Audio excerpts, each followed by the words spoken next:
Hola, muy buenas noches. Bienvenidos a Alfil TV. Esta noche vamos a estar tratando uno de los temas que conmocionó a la opinión pública nacional. Apenas se conoció que en el Ministerio de Salud de la Nación funcionaba un vacunatorio especialmente montado para los amigos del poder. Por supuesto que ese escándalo nacional que inició con la salida del ministro de Salud, Ginés González García, repercutió también en suelo cordobés con una lista de vacunados VIP que vehiculizó la oposición en la legislatura de Córdoba. Desde el gobierno de la provincia rápidamente salieron a admitir esos nombres diciendo que eran personal estratégico. La pregunta es por qué no lo hicieron antes si se justificaba esa vacunación por su posición importante, estratégica en el gobierno cordobés.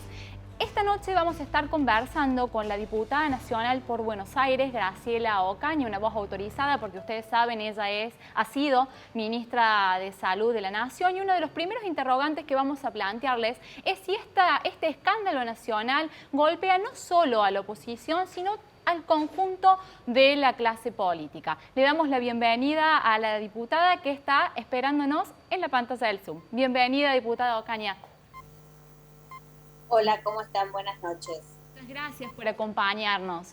Especialistas esta semana han coincidido con que este escándalo golpea fuerte al gobierno del presidente Alberto Fernández, pero también señalan que este tipo de circunstancias termina socavando la legitimidad de la política. ¿Usted coincide con estas observaciones? ¿Cree que la oposición tampoco puede capitalizar o ofrecer una respuesta a los ciudadanos que bastante enojados están por el tema? Mire, nosotros como ciudadanos estamos igual de enojados, porque no somos lo mismo. Nosotros no tuvimos la actitud de utilizar un bien público escaso como es la vacuna, en la esperanza de la mayor parte de los argentinos, en beneficio de un sector, de una clase, de un lugar. Yo creo que esto es lo que más nos golpea a todos, ver esa actitud por parte de quien deben custodiarnos, ¿no? Y deben cuidarnos. Resulta que la salud era lo primero, pero las vacunas que pueden salvar la vida de los médicos, del personal de salud que está allí en el frente de la batalla cotidiana contra el COVID, o los adultos mayores de 70 años, que son a los que más ha afectado esta enfermedad en cuanto a cantidad de enfermos, pero también por las complicaciones que ocasiona en muchos casos la muerte. Entonces, cuando vemos que en vez de cuidar a esa población, lo que hizo el gobierno fue montar este vacunatorio VIP, o ahora está legalizando todo este personal estratégico que aparentemente sería todo el Estado, como buscando la forma de legalizar la ilegalidad que cometieron al vacunar a personas que no tenían indicación. ¿Qué es esto de la indicación?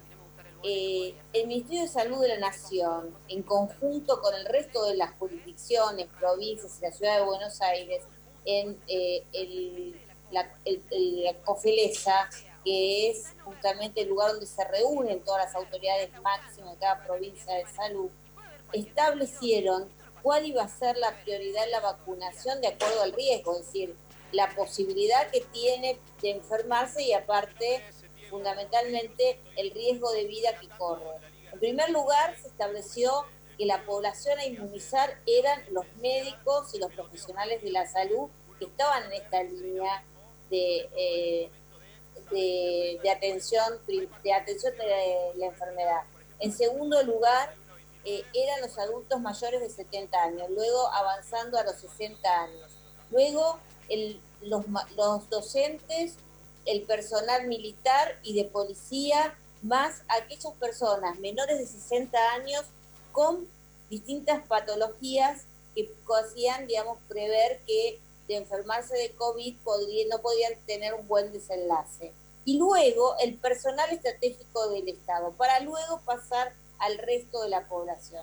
Usted se da cuenta que acá distorsionaron todo, porque personas como por ejemplo el doctor Zanini, que todos sabemos que es abogado, es el procurador del Tesoro en nuestro país, su esposa, que también es abogada, el periodista Berbisky, fueron colocados como personal estratégico o personal de la salud, aduciendo y utilizando vacunas que no le correspondían a su favor y quitándosela a otro. Esto es lo grave. Y acá está el delito. Y todo esto pergeñado por el propio ministro de Salud de la Nación y las autoridades del Ministerio de Salud de la Nación. Nosotros queremos que se profundice, porque no es que existía un vacunatorio VIP, existían muchos vacunatorios VIP a lo largo y a lo ancho del país, porque se pretendió usar la vacuna. Interrupción, no sé si puede oírme. Hola, sí. Ocaña, ¿qué tal? Le quiero proponer un debate que tal vez le precede a este asunto. Desde luego los casos de Berbisky, por ejemplo, que es un periodista o de algún funcionario que no hubiera estado directamente vinculado, suena extraña. Ahora bien, ¿no podría considerarse que algunos puestos del Estado, y no solamente los más importantes, algunos cargos del Estado son estratégicos, son esenciales? Pongamos por caso, la Cámara de Diputados, a la que usted pertenece, no funciona de manera presencial hace ya muchísimo tiempo. Y siendo que es, de cierto modo, la caja de resonancia de la República, ¿no sería necesario, no sería prioritario vacunar a todos los diputados? No. Y aparte, el Congreso está funcionando presencialmente. Nosotros hemos acordado ya hace casi 4 meses las sesiones presenciales con un recinto seguro, porque todos los diputados que vamos a las sesiones pasamos previamente por un chequeo para ver si tenemos o no tenemos COVID. Entonces, el recinto, con ese recinto seguro, estuvimos funcionando sin ningún tipo de inconvenientes. Así que no, él lo es. Y le voy a decir una cosa, hace 15 días, en la última sesión de la Cámara de Diputados, se planteó esto, lo trajo a colación o como un pedido el diputado Carlos Heller, y todos le contestamos, desde todos los bloques. Juntos por el Cambio, por supuesto, fue el primero, pero luego también tomó la palabra la señora Cecilia Moró y estuvo de acuerdo y asintió en que los diputados éramos personal esencial, pero no estratégico. Es decir, que teníamos que esperar de acuerdo al orden que ya se estableció en el plan de vacunación. Diputada, ¿está al tanto de la repercusión de este caso nacional en Córdoba?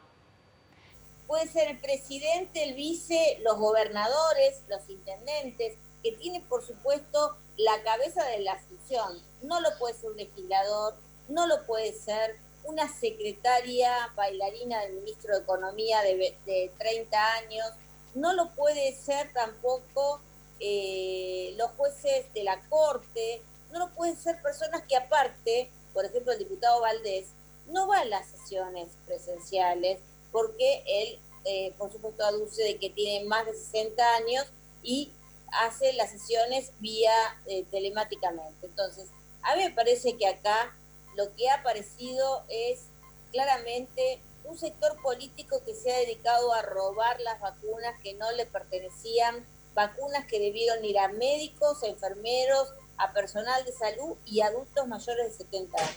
Diputada, nos tenemos que ir a una breve pausa. Le dejo planteada la pregunta para el próximo bloque. ¿Cree usted que los gobernadores, el presidente Alberto Fernández, han perdido legitimidad para seguir capitaneando la crisis sanitaria? Me la contesta al regreso. Ya volvemos.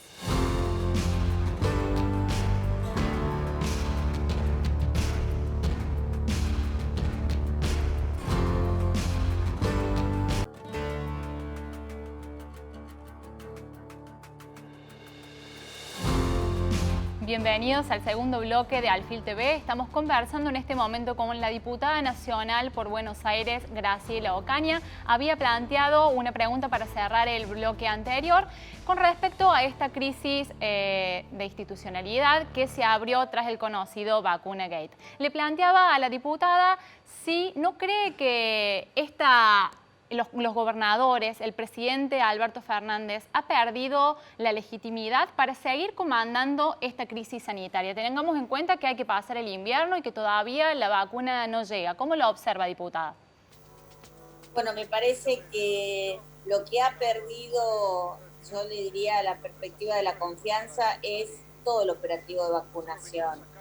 Más allá de que creo que el presidente ha perdido legitimidad, porque si bien en un primer momento echó al ministro de Salud, lo cual me parece perfecto, luego no estuvo decidido a avanzar contra los sectores que también se vacunaron, muchos de ellos funcionarios públicos sin tener la debida indicación, a los que también debe echar, si quiere recuperar esa legitimidad. Debe dar la lista de los nombres de aquellos que se han vacunado por este sistema, es lo que está queriendo saber todos los argentinos.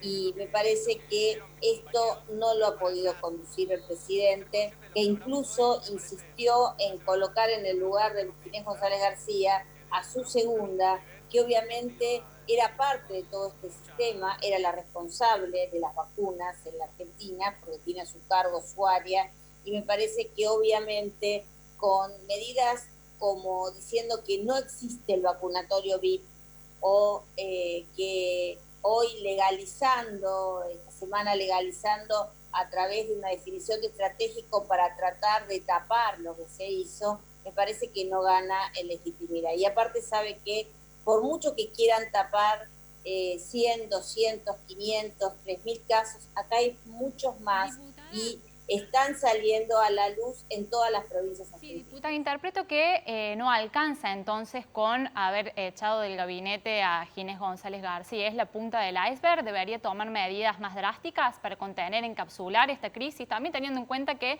se viene un año electoral?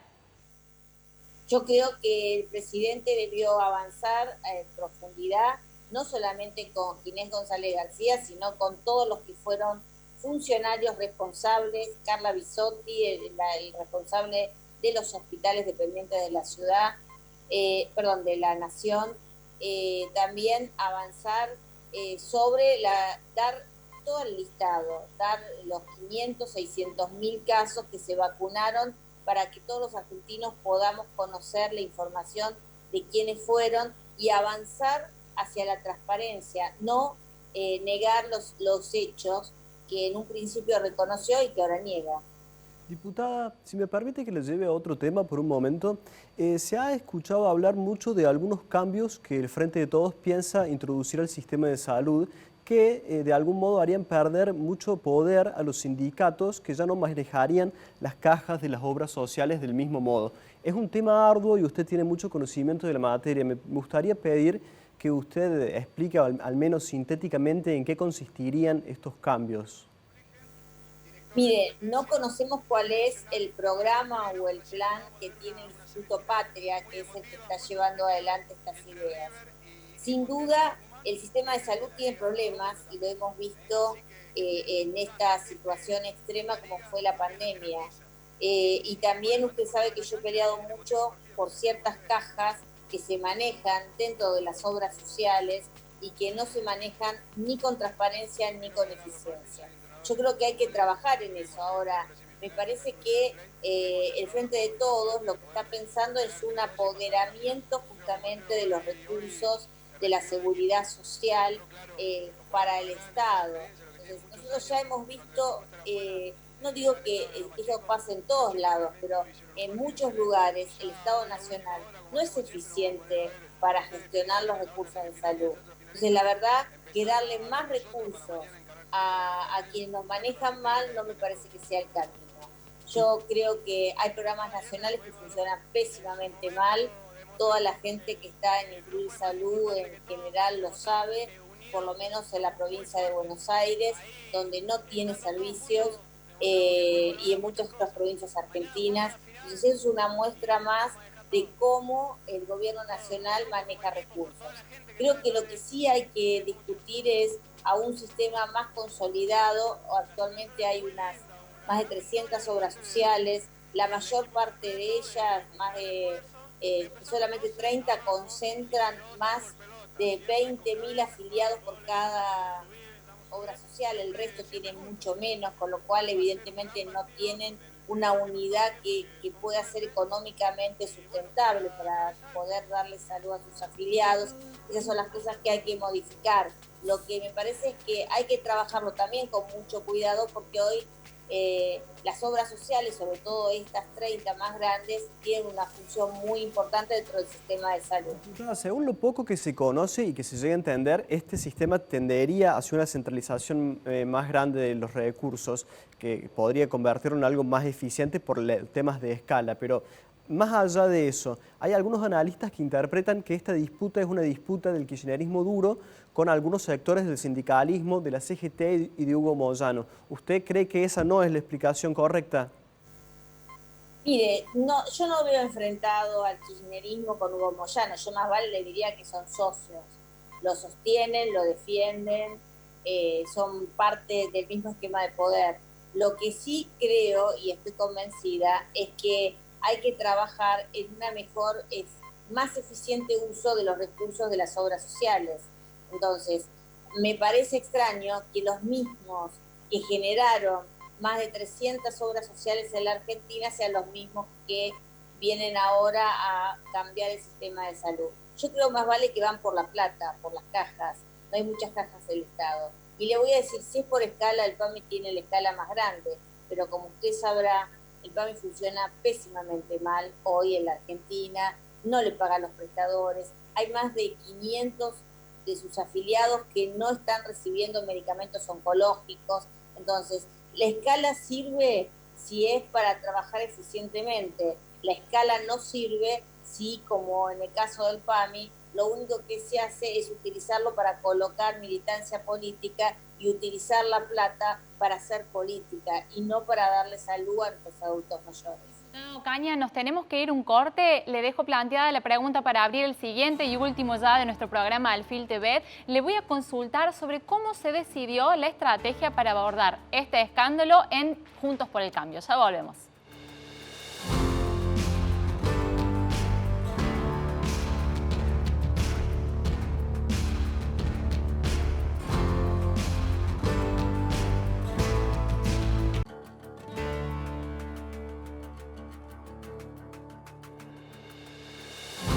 Bienvenidos al tercer bloque de Alfil TV. Estamos conversando con la diputada de Juntos por el Cambio, Graciela Ocaña. Van a poder revivir este programa, como siempre les recomendamos, en nuestro canal de YouTube. En el bloque anterior le propuse a la diputada charlar un poquito sobre cómo se dirimió la estrategia para enfrentar esta situación del Vacunagate a nivel nacional en la alianza, pero puntualmente me gustaría consultarle, Graciela, ¿cómo se explica o cómo entienden la moderación que adoptó el jefe de gobierno porteño Horacio Rodríguez Larreta frente al tema? Mire, a mí me parece que nosotros lo que decidimos es abordar este tema, primero exigiéndole al gobierno nacional la presencia de dos de los responsables de la vacunación, en el caso de la doctora Bisotti, y también del jefe de gabinete que tiene a cargo toda la administración pública. Por otro lado, dividimos el problema en dos aspectos. Lo de atrás, lo que ya es un escándalo, y hacia adelante. ¿Cómo mejoramos el sistema con una propuesta transparente, real, que puede implicar un seguimiento total y una trazabilidad de todo el sistema de vacunación en la Argentina? Entonces, para esto último presentamos un proyecto de ley y para lo anterior un pedido de informe solicitándole todos los datos que obran en el Ministerio de Salud de la Nación, básicamente de las personas que han sido vacunadas y los motivos que llevaron para vacunarlos. Es decir, qué tipo de personal fue declarado. Eso por un lado. Una pregunta que está muy vinculada a este tema. En Ciudad Autónoma de Buenos Aires se decidió incorporar a las prepagas los esquemas de vacunación, hablando de que esto haría que el sistema fuera más eficiente. ¿No implica, de todas maneras, una suerte de obstáculo para que los sectores más carenciados puedan acceder a la vacuna, hacerlo de este modo? Mire, en primer lugar, quiero decirle que la vacunación en la Ciudad de Buenos Aires es ejemplar, digamos. Allí no va a encontrar ni funcionarios vacunados ni vacunatorios VIP. El sistema de salud, como usted sabe, es único. Está integrado por distintos subsistemas, el sistema público, el sistema de la seguridad social, donde usted tiene obras sociales prepagas, y los sistemas privados. Lo que hizo el gobierno de la ciudad fue entregar vacunas a todos los sectores, básicamente con convenios, y lo que se vacuna, supóngase, creo que hay 7 obras sociales y de la seguridad social que han firmado convenios con la ciudad, vacunan al personal o a sus afiliados que tienen que ver con las reglas de la ciudad, es decir, no vacunan al de 20 años, vacunan a las personas de más de 80 años. Y así la ciudad tiene el registro y a su vez una auditoría sobre eso. Por eso en la ciudad se ha trabajado bien, no hay excepciones, todos son iguales y se está trabajando para poder llegar a inmunizar a todo el personal de salud, que es la máxima preocupación de las autoridades de la ciudad y los adultos mayores de 70 años. Lamentablemente el problema central de la Argentina es que no hay vacunas. La mala gestión de las compras de las vacunas han llevado que de 20 millones que debían haber entrado ya a esta altura, entraron menos de 2 millones. Ahora Diputada, creo que... yendo puntualmente a ese tema y considerando que es un tema muy de agenda porque se acaba de cerrar el acuerdo entre el laboratorio Richmond para producir la Sputnik. ¿Qué se conoce hasta ahora de este acuerdo y de las implicancias que puede llegar a tener, de las nuevas perspectivas que abre en el contexto de la pandemia? Bueno, nosotros siempre celebramos que se genere trabajo en la Argentina y en este caso en un laboratorio argentino de nivel, y esto es muy valorable. El tema es que esto no soluciona el problema actual ni en el corto plazo, es una solución a mediano, yo le diría a largo plazo. Nos alegramos mucho porque usted sabe que al principio, con la negociación del Sputnik, había aparecido un laboratorio muy trucho que no tenía ni siquiera capacidad de llevar adelante la elaboración de las vacunas, pero que no sabemos cómo llegó a viajar junto a la actual ministra de Salud de la Nación a Rusia.